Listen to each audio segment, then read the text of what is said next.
Bonsoir mesdames, bonsoir messieurs. Les défis de l'émergence, comme lors de la première édition en 2015, les travaux de la conférence internationale sur l'émergence de l'Afrique se tiennent aujourd'hui même ici à Abidjan, en Côte d'Ivoire.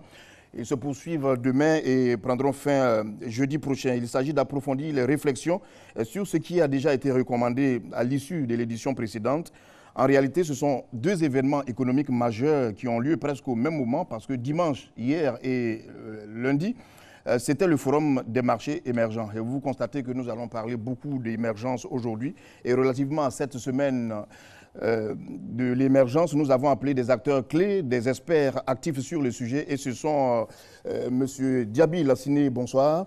Bonsoir. Vous êtes le directeur général du plan et de la lutte contre la pauvreté, c'est bien cela? C'est bien ça. Ensuite, le professeur Tchétché Nguessan, antérieurement économiste au Fonds monétaire international et administrateur de la Banque africaine de développement. Bonsoir. Bonsoir. Juste auprès de vous, monsieur le professeur Samuel Maté, économiste et professeur intervenant à HEC Paris.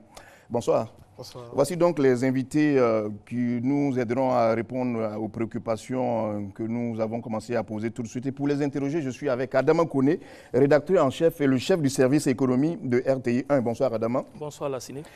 Alors, commençons par le commencement, comme j'ai envie de le dire. La définition du mot émergence varie d'une personne à l'autre, mais tous s'accordent pour voir en l'émergence un état d'avancement et de développement. Ces personnes, nous en avons approché et Sita Soro leur a posé la question. Écoutez leur définition.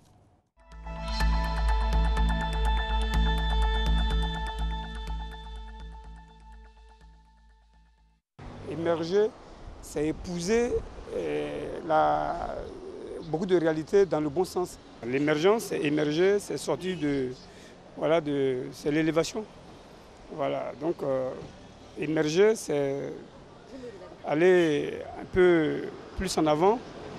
Je peux faire allusion à la Côte d'Ivoire, qui est peut-être un pays en voie de développement, qui tend à être un pays développé. Bon, l'émergence, c'est un fait nouveau. Les Ivoiriens n'ont pas encore compris. C'est un pays qui ne manque de rien. Le développement, y compris la main-d'œuvre, parce que si on parle du développement, on parle de la main-d'œuvre, on parle du travail, on parle de tout. On parle des entrepreneurs, on parle de tout ce qui est entreprise et des industries. Bon, la Côte d'Ivoire, c'est un pays de l'Afrique de l'Ouest qui a quand même son avantage. Le mot émerger d'abord, c'est sortir de. Donc l'état d'émergence d'un pays, c'est tout d'abord l'état de développement. Et donc de quitter dans son état de pauvreté pour s'en sortir, c'est-à-dire devenir un pays un peu développé. Donc c'est comme ça que je vois un peu cette question d'émergence. Alors pour que nous parlions de la même chose, nous allons poser la question au professeur Tchétché Nguessan. Ces définitions que vous avez entendues, il y en a, les définitions. Est-ce que véritablement, c'est ce que nous devons retenir? Bien sûr. Ou bien l'essentiel y est? Parmi les intervenants, il y a un qui a dit ce qu'il faut sur le plan étymologique. Effectivement, émerger, c'est sortir d'eux. Mais on peut dire ça autrement. Émerger, c'est se distinguer. On prend un ensemble de pays en voie de développement. Tous ces pays recherchent la croissance économique sur une certaine période. Et à un moment donné, on fait le point, on se rend compte qu'il y a 2 ou 3 ou 4 ou N pays qui ont des taux de croissance recherchés. Ces pays-là, on dit qu'ils se distinguent, ils émergent. Voici la définition élémentaire de l'émergence, c'est se distinguer. Dans une salle de classe, vous avez un étudiant qui a au-dessus de la moyenne. On dit qu'il s'est distingué, il a émergé. Voilà. Professeur Maté, comment vous l'expliquez-vous? Vous définissez l'émergence. Élément complémentaire. Bon, ce qu'on peut dire, c'est que jusqu'à l'organisation de la conférence sur l'émergence en 2015, l'émergence était essentiellement une définition comptable. C'est-à-dire qu'on se disait qu'un pays qui a émergé, c'est un pays dont le revenu par habitant se situait entre 1 300 $ et 12 000 $. Et je sais que c'est énorme l'intervalle. Donc c'est un pays dont les habitants avaient quand même un certain niveau de vie.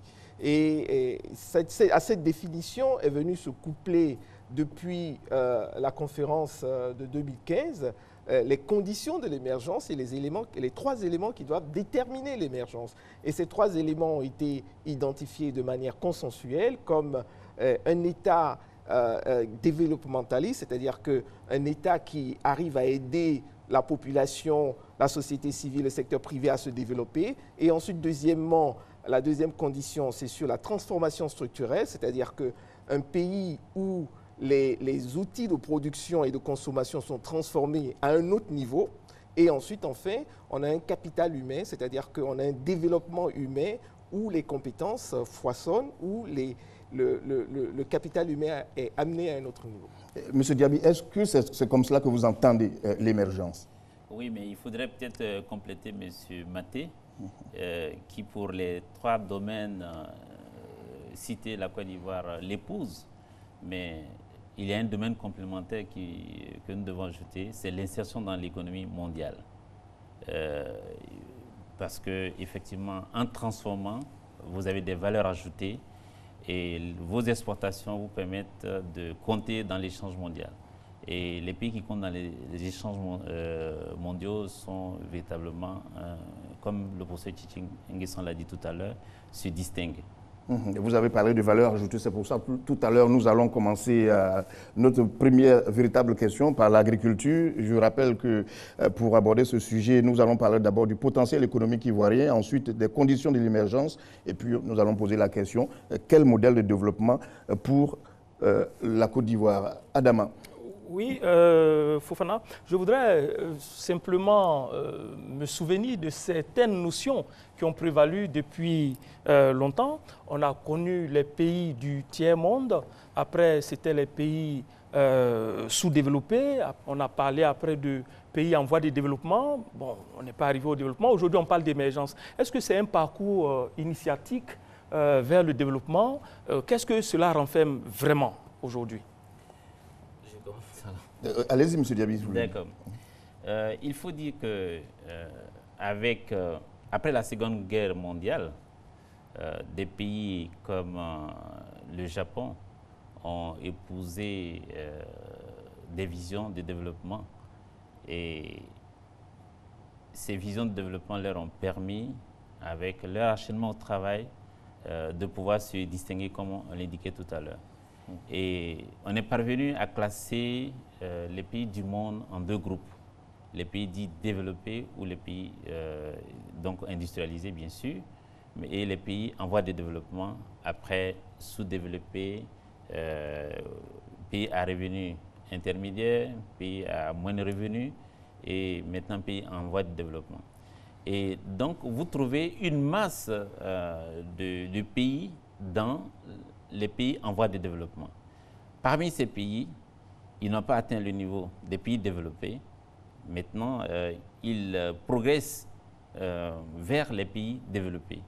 Et donc, comme le professeur Mathieu l'a dit tout à l'heure, ces pays qui progressent ont des caractéristiques communes et ce sont ces caractéristiques qui nous permettent effectivement de classer les pays dits émergents.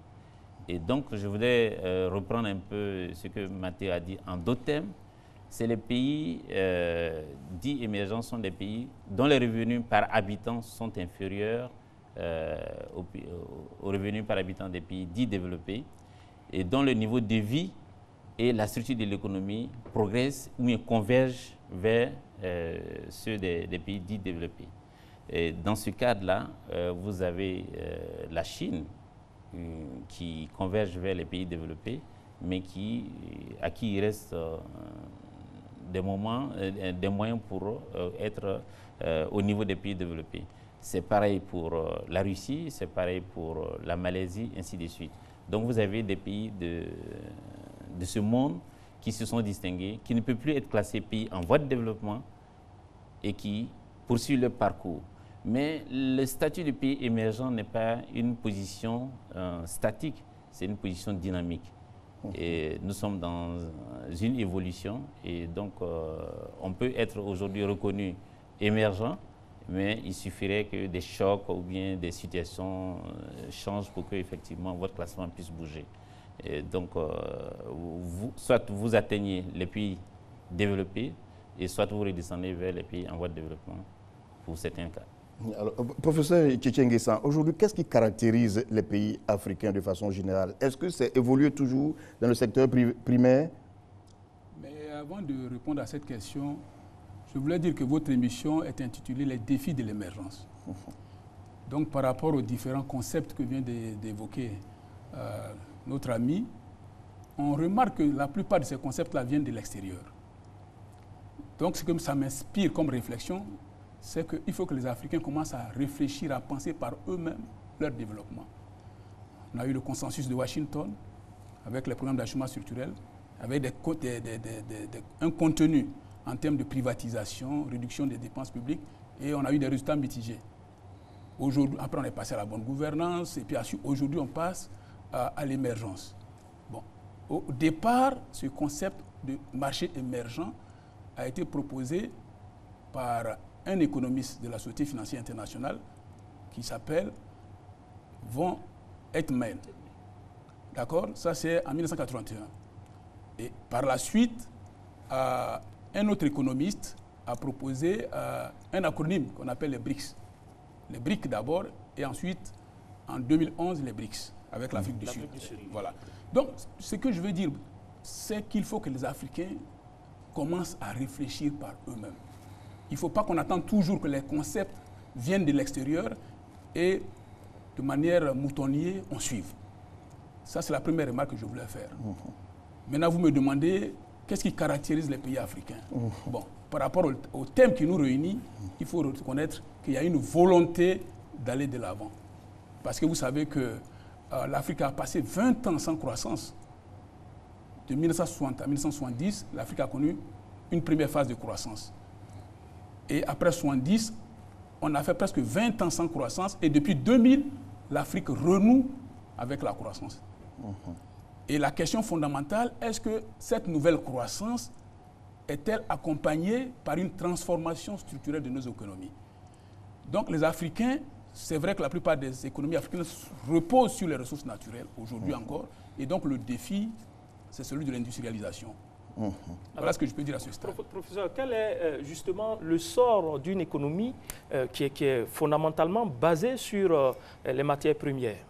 Non, mais le sort, c'est que ça ne crée pas d'emploi. Ça ne crée pas suffisamment d'emplois.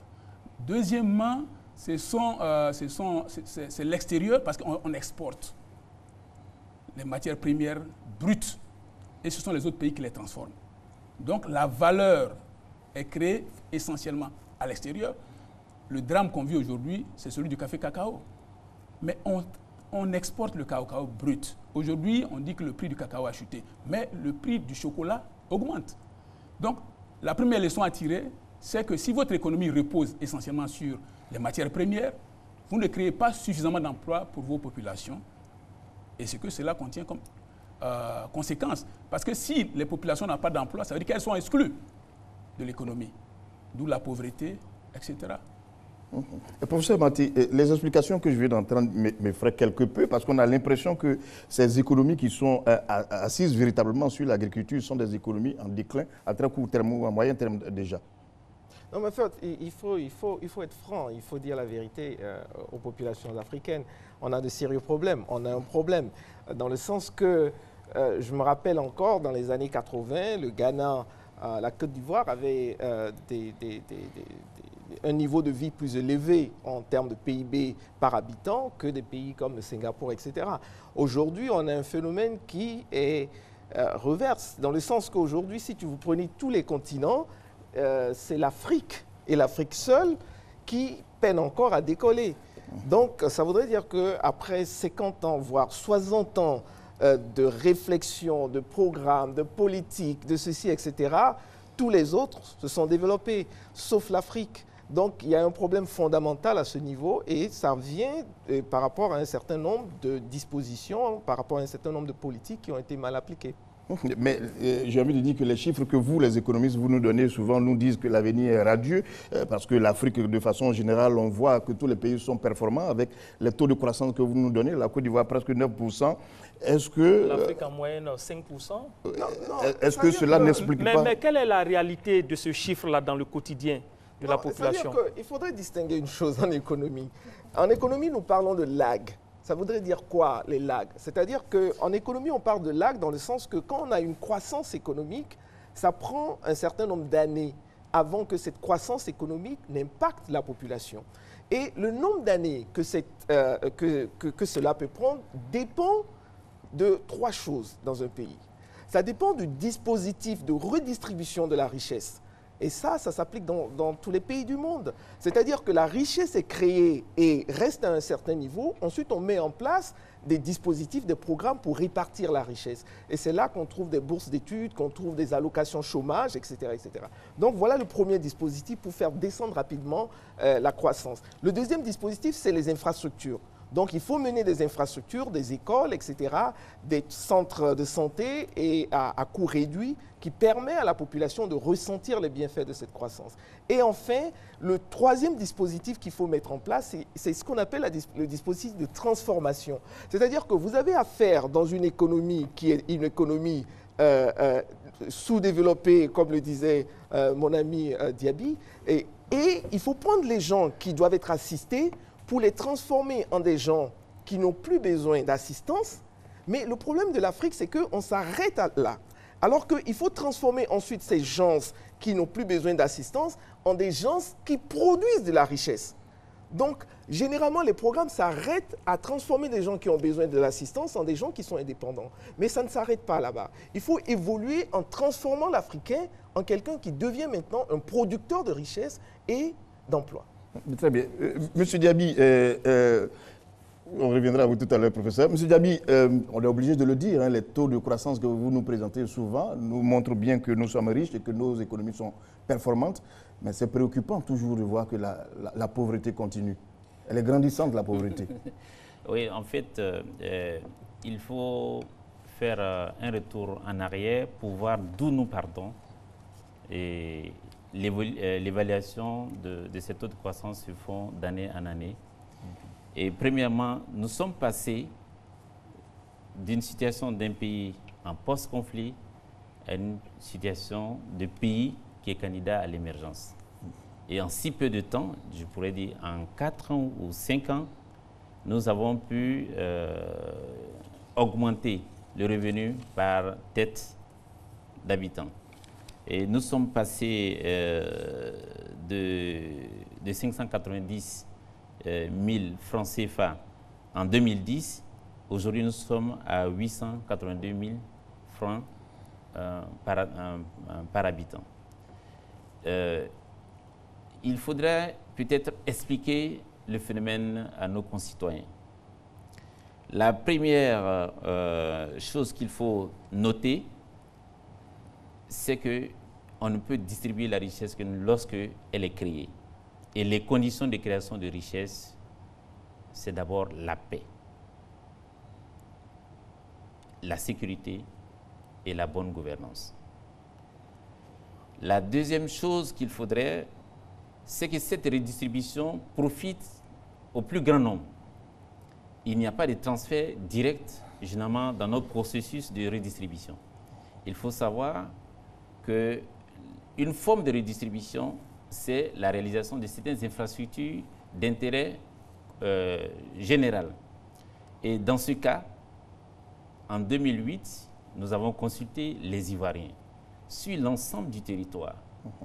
Et nous avons constitué 10 groupes qui composent la nation ivoirienne. Et lors de ces consultations, il est apparu que les infrastructures routières étaient la première priorité des Ivoiriens avant l'eau, avant l'école, avant la santé, avant le logement. Et c'est pourquoi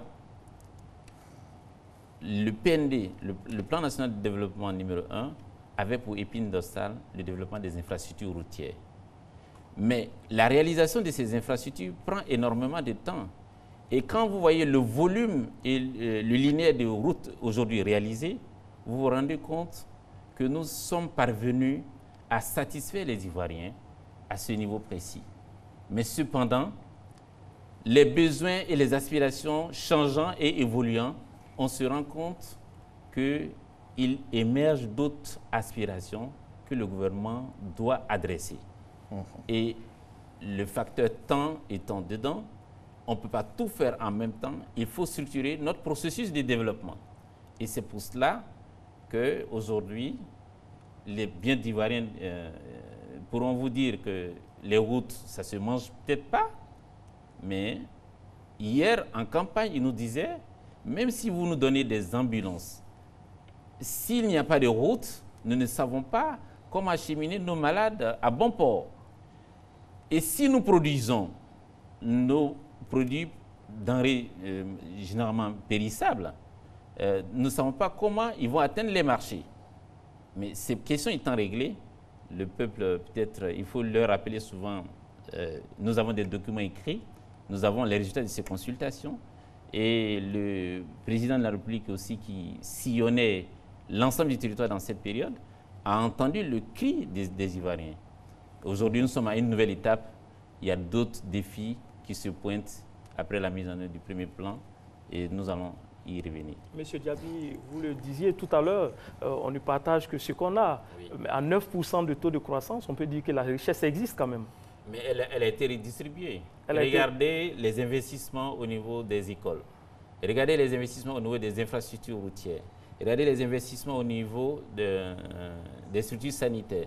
Regardez les investissements au niveau des logements, ainsi de suite. Vous avez vu, il y a une redistribution. Et regardez aussi le niveau, l'amélioration qui est apportée au niveau de l'administration par le recrutement des fonctionnaires, l'amélioration de leurs conditions de travail, l'amélioration de leur niveau de traitement. Et regardez aussi la redistribution de la richesse à travers les prix des denrées exportables, les matières premières qui sont achetées, 60% du prix CAF aux paysans. Vous voyez, ce sont des efforts, ce sont des redistributions qui vont porter leurs résultats à terme. À terme. Alors, quand vous parlez très souvent, en tant qu'économiste, ce que vous évoquez, c'est la croissance économique, toujours la croissance économique. Et puis, en bas, la population se demande, cette croissance-là, comment je la vis au quotidien. Et dans cette démarche, on oublie souvent de prendre en compte un indicateur, par exemple, que le programme des Nations Unies, le programme des Nations Unies pour le développement, le PNUD, donc, a mis sur pied, l'IDH, qui est l'indicateur, l'indice de développement humain, qui prend en compte donc le volet social, ou bien vous voulez les retombées de cette croissance auprès de la population. Quelle est la situation de cet indicateur en Côte d'Ivoire? Avouons que vous l'ignorez souvent, mais l'IDH semble plus réaliste lorsqu'on parle de la gestion de façon sociale. Je suis d'accord, mais vous parlez des tendances lourdes dans notre La croissance est un agrégat macroéconomique. Un agrégat macroéconomique, mais l'impact que vous recherchez ne s'obtient pas au bout de quelques mois ou bien de quelques années. Et donc, les indices des Nations Unies se sont améliorés chez nous. Puisque plus vous êtes proche de 1, ça veut dire que votre niveau de vie s'est amélioré. En 2010, nous étions autour de 0,302 et maintenant nous sommes autour de 0,482. Donc vous voyez que la situation s'est améliorée.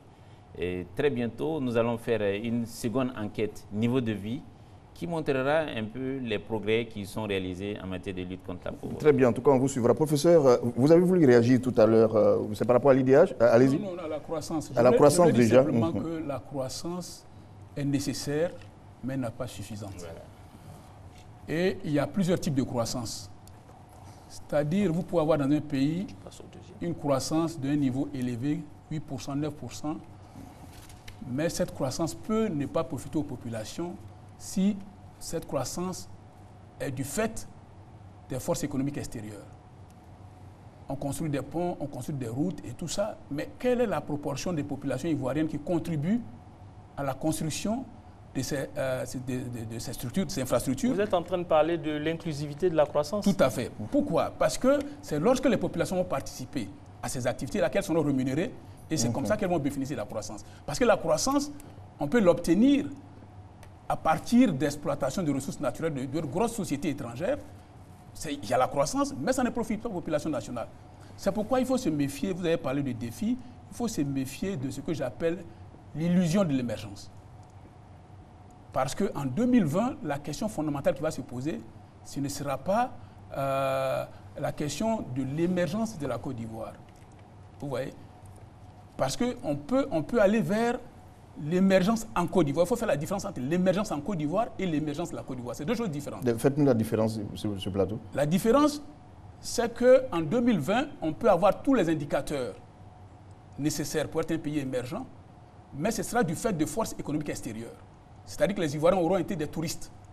Donc il y aura la croissance, il y aura l'émergence, mais ce ne sera pas du fait des ressources nationales ou d'acteurs économiques nationaux. Alors que je parle de l'émergence de la Côte d'Ivoire quand ce sont les Ivoiriens principalement qui contribuent à cette émergence. Mais on va se retrouver, si on ne fait pas attention, en 2020 avec l'émergence en Côte d'Ivoire et non l'émergence de la Côte d'Ivoire. Professeur, je soupçonne cette explication. Elle semble me dire qu'au finish, on pourra se poser la question de savoir est-ce qu'on est sur la bonne voie. Mais c'est pourquoi j'ai commencé par dire qu'il faut que les Africains pensent par eux-mêmes les concepts de politique économique. Vous savez, je vous ai expliqué tout à l'heure comment le concept d'émergence est né. C'est né au départ de l'extérieur. C'est né à l'extérieur. Nous, et c'est inquiétant, quand vous voyez tout le monde, tous les pays africains dire à l'unanimité, on veut être émergent, le Sénégal en 2030, la Côte d'Ivoire 2020, les autres 2060, il n'y a pas de coordination. Et c'est sur les indicateurs. Nous sommes sur des indicateurs seulement. Mais est-ce que les populations ivoiriennes, nos entreprises, les entreprises ivoiriennes, les intellectuels ivoiriens, est-ce que concernant la Côte d'Ivoire, ceux-ci participent significativement à l'émergence en construction? Le pont, moi quand je suis arrivé, un moment j'étais à Tunis, à la BAD, quand je suis arrivé, il y avait un échangeur. 4 ans après, il y a eu près de 6 échangeurs. Mais ces échangeurs sont faits essentiellement par des Tunisiens. Alors, ce que je veux dire en gros, ce qui est fait, c'est important. Le travail qui est abattu par le gouvernement est important. Et même remarquable. Pourquoi? Parce qu'on a les infrastructures, on a la croissance. La croissance n'est pas une donnée, ça relève du travail. C'est pourquoi quand on parle... Monsieur Tchétché, je crois que vous êtes en train d'interpeller M. Diaby, parce que qu'est-ce qu'il a fait justement je peux finir. Je peux finir. M. Diaby aura le temps de réagir. Voilà, donc il faut que je sois bien entendu. Je ne suis pas en train de dire que ce qui est fait n'est rien. Ça a été bien compris. Au contraire, l'infrastructure, on voit, tout le monde voit, c'est visible que c'est un travail qui a été fait. La croissance, 9%, ce n'est pas une donnée. Ça relève du travail. C'est pourquoi quand on parle de miracle économique ivoirien, je dis qu'il n'y a pas de miracle. C'est le fruit du travail. Il n'y a pas de miracle. Donc, mais une fois qu'on a dit cela, il faut veiller à ce que les Ivoiriens, les entreprises ivoiriennes, les ressources humaines ivoiriennes participent. Ça peut même être l'objet d'une politique volontariste.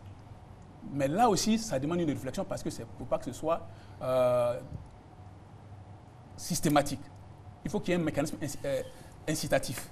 Voilà ce que je veux dire. Sinon, on va se retrouver en 2020 avec l'émergence en Côte d'Ivoire, mais pas l'émergence de la Côte d'Ivoire. Voilà. Professeur Maté, on reviendra à vous, M. Diaby. Professeur Maté, quel est votre avis là-dessus?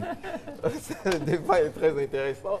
Je suis d'avis avec le professeur Tchétché dans le sens que, effectivement, on peut avoir un pays qui présente tous les indicateurs qui sont verts par rapport à l'émergence, mais dont la population souffre profondément. Et c'est un peu le cas de la Côte d'Ivoire. Je pense que les Ivoiriens ont souvent décrié le fait de l'absence de nationaux dans certains secteurs d'activité, où si les nationaux ivoiriens profitent véritablement de cette croissance. Et je pense qu'il y a 3 choses à voir là-bas. La première chose qui, disons, peut débloquer ou permettre cela, il y a une seule chose, c'est l'entrepreneuriat.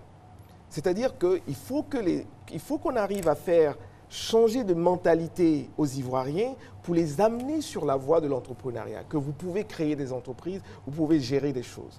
Et ça, je pense que cet effort est en cours, mais elle est encore timide à mon niveau. La deuxième chose que je pense, et je pense que M. Diaby en a parlé, et le professeur Tchétché également, c'est qu'il faut créer de la valeur. Donc, c'est l'industrialisation. Donc, il faut arriver réellement à implanter cette transformation de nos produits et non qu'après 50 ans, on en est encore à exporter des produits en matière première. Et en fait, la dernière chose véritablement qui va permettre cette croissance inclusive, c'est la lutte contre la corruption et l'impunité. Et ce sont ces 2 choses aussi qui bloquent ce pays.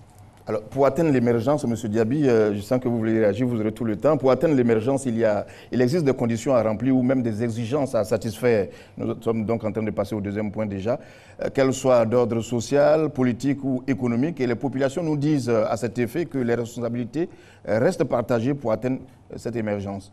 Il faut un effort conjugué entre population et gouvernement.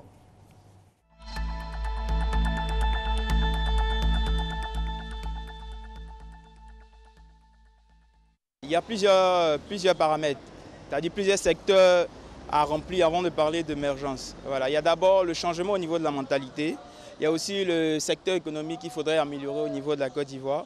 Et en plus de cela, je dirais plutôt qu'au niveau de l'éducation ici, il y a un pas qu'il faudrait améliorer. On parle d'émergence d'un pays quand il se développe sur tous les plans. Si les axes routiers sont bien faits, si tous les enfants du pays travaillent, si on réussit à caser aussi tous les enfants du pays qui sortent des écoles, c'est aussi une autre sorte d'émergence. Oh, pour que la Côte d'Ivoire soit émergente, il faut d'abord un changement de mentalité. Tout part d'un changement de mentalité, parce que le changement, c'est dans la tête. Si on change les vieilles habitudes et qu'on fait preuve de patriotisme, je pense qu'on peut arriver à l'émergence. C'est un effort conjugué du gouvernement et puis en même temps de la population. Il faut venir à l'heure au travail. Il ne faut pas dire que mon patron n'est pas là, donc je ne viens pas. Donc ce sont des conditions comme ça qui peuvent, selon moi, nous faire parvenir à l'émergence, quoi. Voilà les conditions de l'émergence. On a souvent entendu parler de ressources humaines, de la monnaie, des infrastructures, mais surtout de la gouvernance, Adama. Oui, de la gouvernance, qui est un point essentiel. Mais vous avez tout le temps de répondre même à... Tout à fait. Ce matin, à l'ouverture de la conférence internationale, le président Macky Sall a parlé de mobilisation, la mobilisation des fonds. Et lorsqu'on regarde sur le tableau de mobilisation, surtout pour ce qui concerne la Côte d'Ivoire, le taux reste encore faible par rapport à la mobilisation des ressources extérieures. Et tout simplement, dans l'analyse, ce taux est faible parce que certains départements, certaines administrations se livrent à un conflit de paternité dans la gestion de beaucoup de projets. Pour dire tout simplement cela, ils se marchent sur les pieds. Alors, comment en sortir, M. Diaby? Mais avant de répondre à cette question, permettez que je... pas corriger, mais que je nuance les propos du professeur Tchétché sur certaines préoccupations qui étaient certainement vraies dans le déroulement du premier plan national de développement du Côte d'Ivoire. Parce que au sortir de la crise post-électorale, l'appareil productif avait pris un coup. Les entreprises qui étaient là, la plupart avaient bougé un petit peu. Et donc, on ne pouvait pas attendre la reconstitution de ce tissu avant de lancer le programme pour rattraper le temps perdu. Donc, lors de la mise de la revue globale du premier plan, le secteur privé national a porté haut et fort les conditions de sa participation à la mise en œuvre réussie du prochain plan. Et dans ce cadre-là, le gouvernement a pris sur lui de commencer l'élaboration de ce plan et après a associé depuis le début, mais nous avons achevé le deuxième plan national de développement de Côte d'Ivoire dans la maison de l'entreprise. Et ce n'est pas parce que nous avons élaboré le plan, nous avons finalisé le plan dans la maison de l'entreprise que le secteur privé ivoirien est impliqué. Mais mieux, le secteur privé ivoirien a participé au diagnostic, aux orientations stratégiques et comment il pouvait être impliqué dans la gestion de ce second plan. Et c'est pourquoi, lors de ce deuxième groupe consultatif à Paris, le secteur privé a porté haut et fort la voix du privé national. Et je termine par un des propos de son président. Il disait au secteur privé international, si vous voulez venir, venez, mais nous les Ivoiriens, nous sommes prêts à prendre notre processus de développement en main et tant pis pour les retardataires. Monsieur Diaby, on va être concret. Le secteur privé ivoirien participe à quelle proportion dans ce plan national de développement? Non, nous leur avons accordé, au secteur privé global, nous avons accordé les 2 tiers de ce plan. 18 000 milliards devront être supportés par le secteur privé. Ma préoccupation demeure, c'est le secteur privé ivoirien. On parle de croissance inclusive, donc qui concerne les nationaux. Le secteur privé ne peut pas avoir la même attitude que le secteur public. Le gouvernement crée les conditions de développement du potentiel pour le secteur privé global et le secteur privé national. Et même mieux, nous avons vu les cadres réglementaires qui permettent la sous-traitance à hauteur de 30% des marchés conclus, avec même l'international. Nous créons les conditions de l'émergence d'un tissu de petites et moyennes entreprises nationales dans le cadre de la mise en œuvre de ce plan. Donc, je voudrais maintenant revenir à la préoccupation que vous avez. Sur la gouvernance, sur la gestion des projets. Oui, là, on sera obligé de résumer, sinon ce serait votre faute si on n'a pas terminé. On n'a pas fini avec toi. Oui, voilà. Non, mais au niveau de la gouvernance, c'est bien vrai, et nous le reconnaissons, le taux de décaissement est faible, mais beaucoup de facteurs l'expliquent. Et ces facteurs sont identifiés et connus. Ce n'est pas que les ministères submergent sur les plates-bandes, mais il y a que, dans le cadre de la gestion des ressources de nos partenaires de développement, puisque c'est l'argent de leurs contribuables et c'est l'argent des États membres, dans le cadre de l'utilisation de ces ressources, nos procédures nationales compliquent un peu l'utilisation de ces ressources. Et donc, la mesure a été prise de regarder au plus haut niveau, notamment au niveau du Premier ministre qui a constaté le niveau des décaissements, de prendre les mesures idoines pour tenir compte du décaissement qui doit s'accélérer pour que nous puissions consommer les ressources. Ces problèmes qui sont identifiés sont connus. Il y a la lenteur dans les procédures de passation de marché, donc nos règles vont être revisitées. Il y a les difficultés de mobilisation des ressources de contrepartie. Ces questions vont être examinées sous peu pour améliorer le décaissement. Mais sinon, les intentions annoncées par nos partenaires sont en place et ce sont les procédures de mobilisation de ces ressources pour venir vers des activités à financer dans le pays qui compliquent la situation. Et ces choses vont être solutionnées. D'accord. Professeur Tchétché Nguessan, lorsqu'on parle des conditions d'une bonne émergence, beaucoup d'éléments sont cités, à commencer par la gouvernance. Est-ce qu'aujourd'hui, quand vous regardez la façon dont les États africains sont gérés, est-ce qu'on peut parler d'un problème de gouvernance dans nos pays de façon générale? On peut le dire? Peut-être il faut que je précise. Préciser donc. Quand j'interviens, ce n'est pas pour critiquer le gouvernement. Il faut que je le dise. Donc, je n'ai pas besoin qu'un représentant du gouvernement me réponde. Je parle en tant que citoyen ivoirien et je parle pour que mon pays avance. Il faut que ce soit bien entendu. C'est clair pour tout le monde. Donc, parlant des conditions d'émergence, je pense qu'il ne faut pas rentrer dans le générique. Chaque pays, selon ses spécificités, a ses conditions. C'est-à-dire qu'il faut faire un diagnostic national et identifier ces conditions. Concernant la Côte d'Ivoire, pour moi, la condition première, c'est que le pays soit gouvernable. De mon point de vue, aujourd'hui, la Côte d'Ivoire n'est pas gouvernable. Donc, la première chose à faire, c'est que le pays soit gouvernable. Quand je dis que le pays n'est pas gouvernable, vous êtes surpris? On n'est pas surpris, on vous écoute plutôt. On vous écoute pour que vous nous expliquiez ce que vous mettez dans pas gouvernable. Alors, le pays n'est pas gouvernable, pourquoi? Récemment, j'ai été invité, lorsque le président Talon a été élu au Bénin, je suis allé assister à l'investiture. Mais c'était la fête partout. C'est-à-dire qu'à la veille des élections et après les élections, il n'y a pas de conflit. C'est apaisé. On a vu ça au Ghana récemment.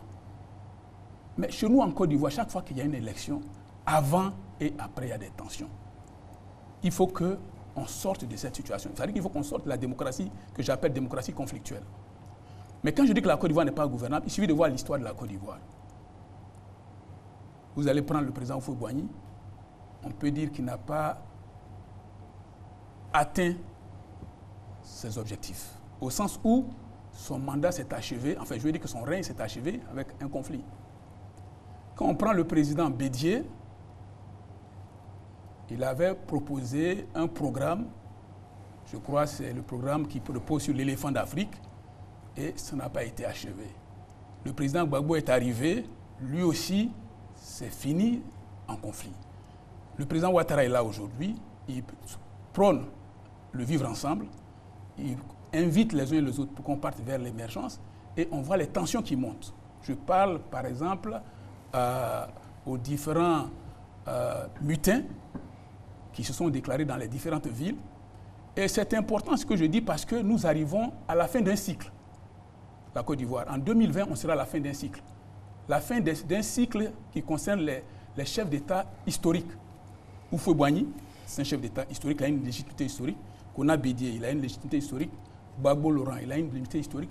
Alassane Ouattara, il a une légitimité historique. Après ces chefs charismatiques, il nous faudra des institutions démocratiques véritablement pour que les jeunes qui arrivent aujourd'hui, qui n'ont pas cette légitimité historique, puissent tenir le pays. Parce que chaque fois qu'un régime vient, il se fixe des objectifs, mais ces objectifs ne sont jamais atteints. Aujourd'hui, la Côte d'Ivoire n'est pas gouvernable. On a la chance d'avoir des leaders comme Alassane Ouattara et Bédié, que cela pèse de tout leur poids pour mettre en place des institutions de telle manière que demain, les élections, les changements rédibles soient apaisés en Côte d'Ivoire.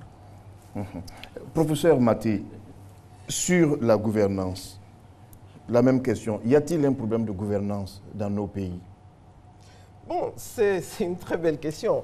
Mais la question, moi, je peux la poser autrement. On préfère la poser comme vous l'avez entendu. Voilà. Oui, mais la réponse, vous la choisissez, mais la question, laissez-vous la choisir. Parce que la question qui se pose, c'est que la gouvernance, généralement, dans certaines obédiences scolaires, se mesure à 3 niveaux. Parce qu'il y a une gouvernance de compétences. Donc, on se rend compte qu'on est dans des administrations où il y a une compétence avérée par rapport aux personnes qui sont en poste. Donc, la personne est en poste, non pas parce qu'il est le cousin de X, la sœur de Y, le neveu de Z, mais il est en poste parce qu'il a des compétences avérées dans ce domaine. Ça, c'est la première chose. La deuxième chose, c'est qu'on se retrouve avec quelqu'un qui, au niveau de la corruption, a tolérance zéro pour la corruption. Et récemment, nous avons vu l'exemple de la Corée du Sud, où le président a été démis parce qu'il y a eu un problème de corruption, où on a mis en prison le fils unique de la plus grande famille, la plus riche, Samsung. Les Sud-Coréens ont décidé de mettre en prison ce gars qui a fait Harvard parce qu'il a fait des actes de corruption. Et enfin, le troisième élément, quand on parle de gouvernance, on regarde également les éléments en termes de développement de compétences, qui rejoint un peu le premier. Donc, mais je veux me rester focalisé sur les deux en se disant, il est libre aujourd'hui à l'Ivoirien de se poser la question, est-ce que nous sommes à un niveau où nous pouvons faire comme les Sud-Coréens? Est-ce que nous avons des problèmes de compétences où, à tous les postes, je sais qu'il y a eu des appels à candidature, je le salue, mais est-ce qu'à tous les postes, nous avons nécessairement les hommes qu'il faut? Et enfin, le dernier point, je me dis, est-ce qu'on a des problèmes d'impunité? Est-ce qu'il y a des gens dans ce pays qui devaient se trouver en prison qui ne le sont pas? Vous pensez que ce sont des questions que les Ivoiriens doivent se poser? Ce sont des questions qu'on se pose. Alors, l'autre volet des conditions de l'émergence, vous avez parlé de ça, ce sont les infrastructures.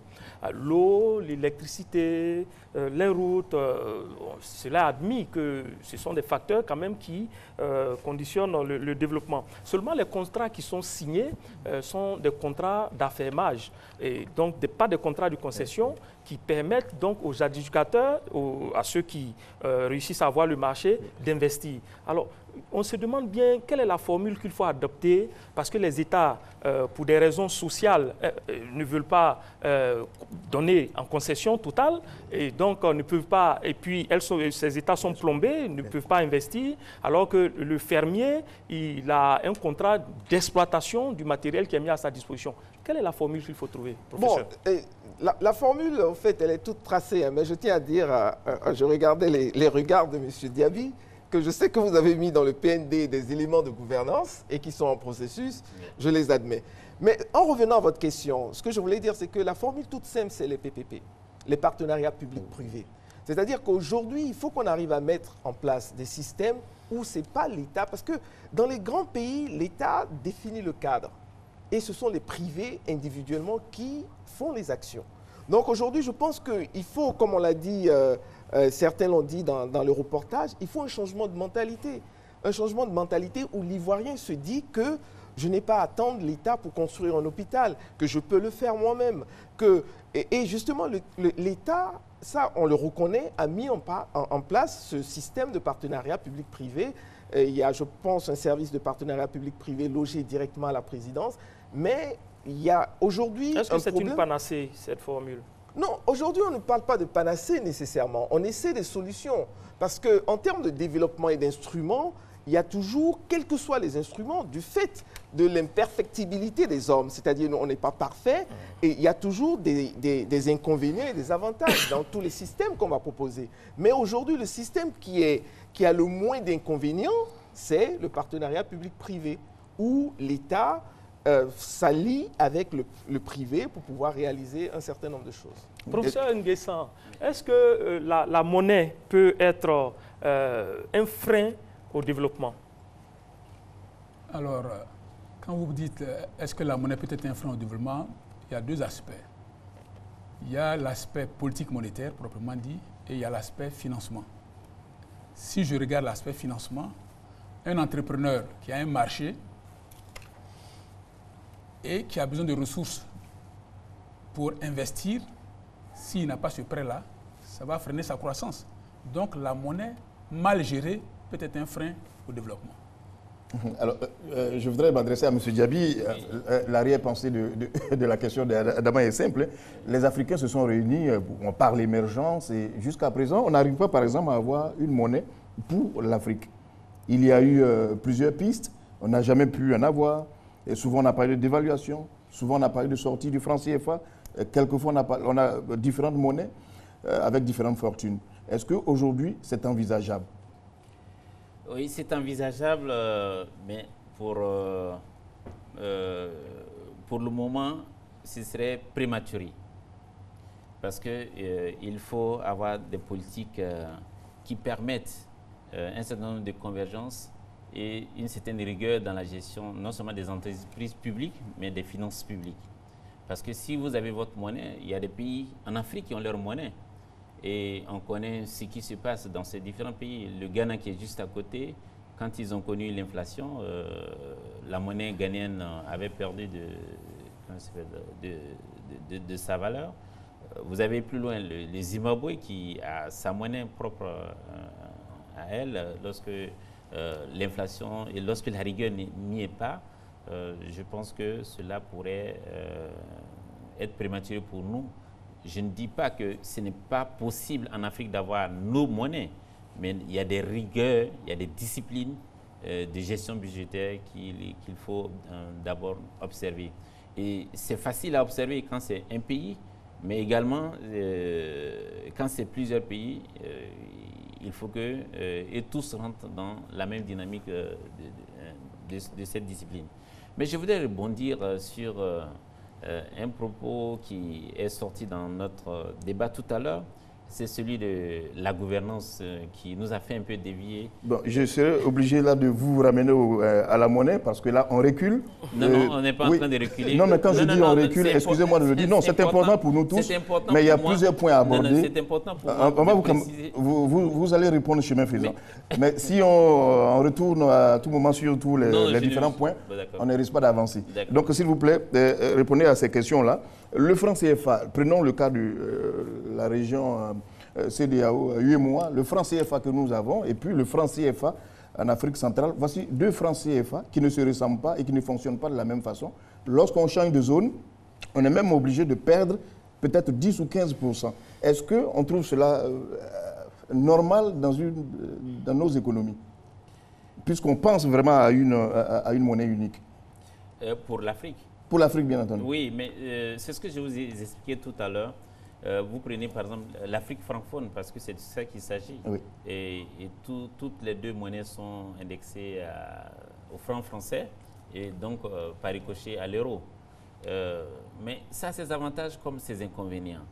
Lorsque vous êtes indexé à une monnaie forte, vous empruntez dans ces devises ça vous permet de maîtriser la gestion de votre dette.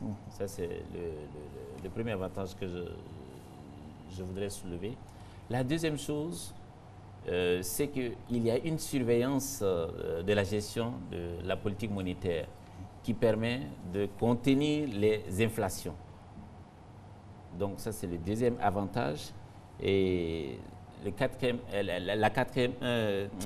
troisième chose qui mérite d'être citée, c'est que vous cherchez l'investissement direct étranger, vous cherchez les investisseurs étrangers. Et ceux-ci n'ont pas un problème de conversion et les questions de faiblesse d'échange entre la monnaie forte et la monnaie locale ne se poseraient pas. Et effectivement, vous travaillerez dans ces conditions. Pour l'instant, quand on regarde un peu les structures de gestion dans nos États membres, il est important d'aller vers la convergence de certaines disciplines, de certaines rigueurs dans la gestion des finances publiques avant de revenir à la monnaie unique. Oui, Adam Akouni. Oui, professeur Tchétché Nguessan, certaines personnes estiment que les Africains ont suffisamment utilisé l'instrument budgétaire. Aujourd'hui, il faut utiliser la politique, il faut jouer sur la politique monétaire. Et donc, il faut aller à une deuxième dévaluation. Est-ce que vous êtes de cet avis? Alors, il faut que je reprenne les choses à la base.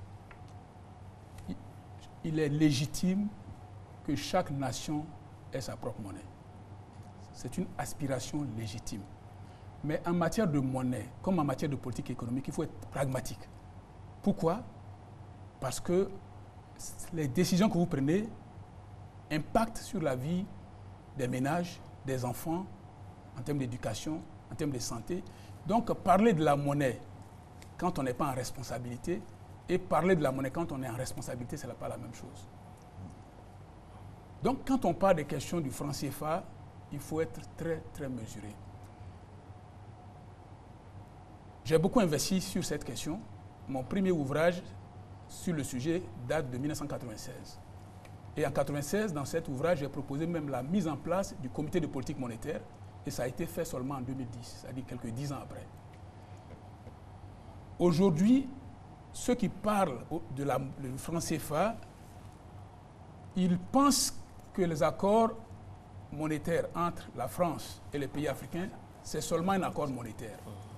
C'est un accord qui est plus large que cela. C'est un accord monétaire, mais aussi militaire et politique.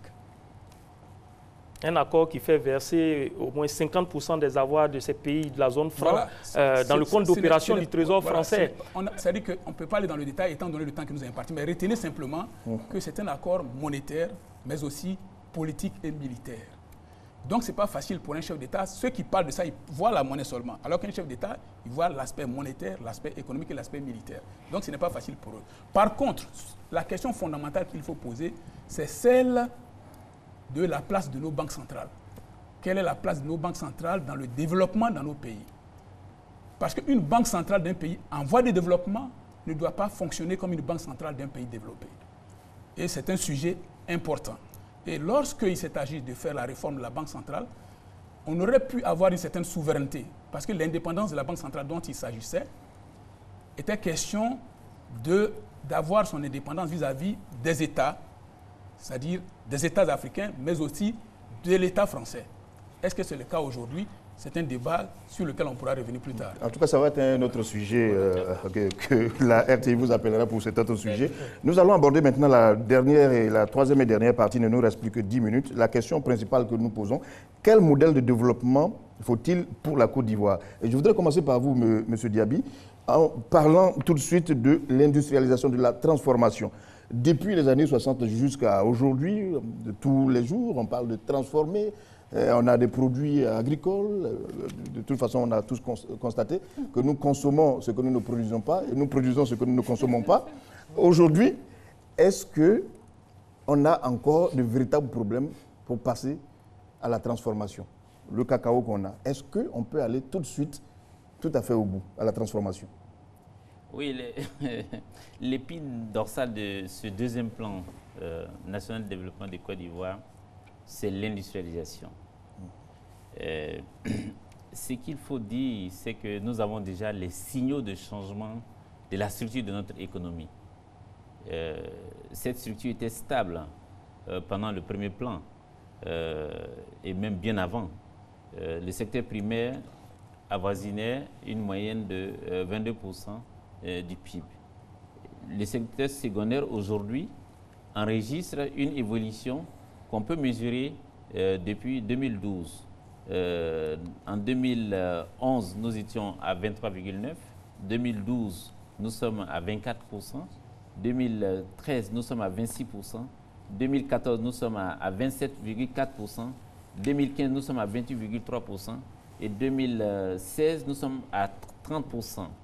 Vous voyez que les signaux de la transformation de nos matières premières commencent, puisque hier, c'était le secteur primaire qui prédominait. Maintenant, le secteur secondaire comment il s'appelle, germe.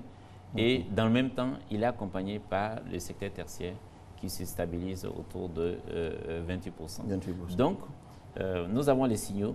Vous avez la zone industrielle qui se développe à PK 28.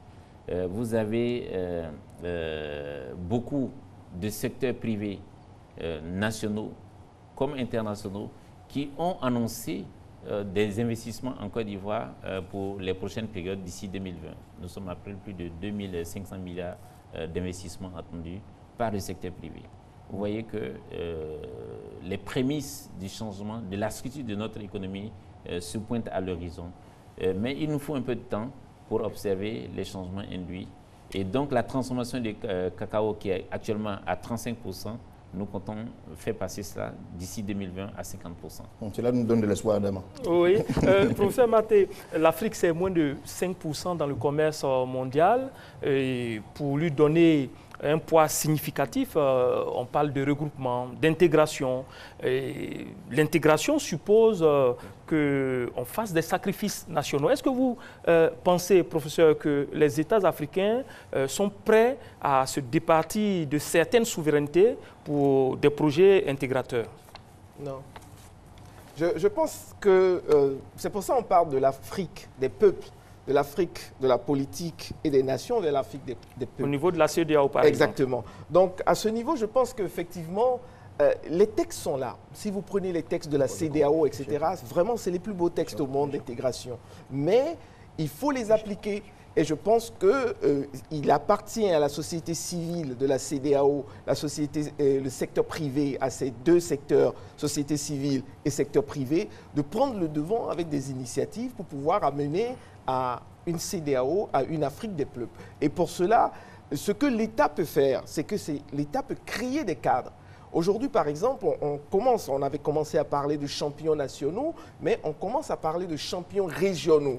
C'est-à-dire que d'amener, par exemple, les États, les jeunes, à pouvoir créer des multinationales, le jeune ivoirien qui se met avec le jeune sénégalais, avec le jeune nigérian, pour créer une entreprise, par exemple. On devait encourager des initiatives pareilles, avec des prix, avec un cadre institutionnel incitatif. Et je vous assure qu'une heure, ça passe vite. Je voudrais vous remercier, professeur Samuel Maté. Merci à vous, professeur Tchétché Nguessan. Et merci à vous, monsieur Diaby Lassiné, pour toutes ces explications qui nous ont permis d'avoir une visibilité meilleure sur, l'émission est vraiment en train de se terminer, sur ce qui a été accompli en matière de réflexion sur l'émergence. La conférence internationale sur l'émergence de l'Afrique, c'est toujours voulu une plateforme d'échange pour stimuler le débat sur les meilleures conditions de l'émergence des États africains. En un mot, je voudrais dire que c'est l'Afrique qui rencontre l'Afrique. Bonsoir et à mardi prochain.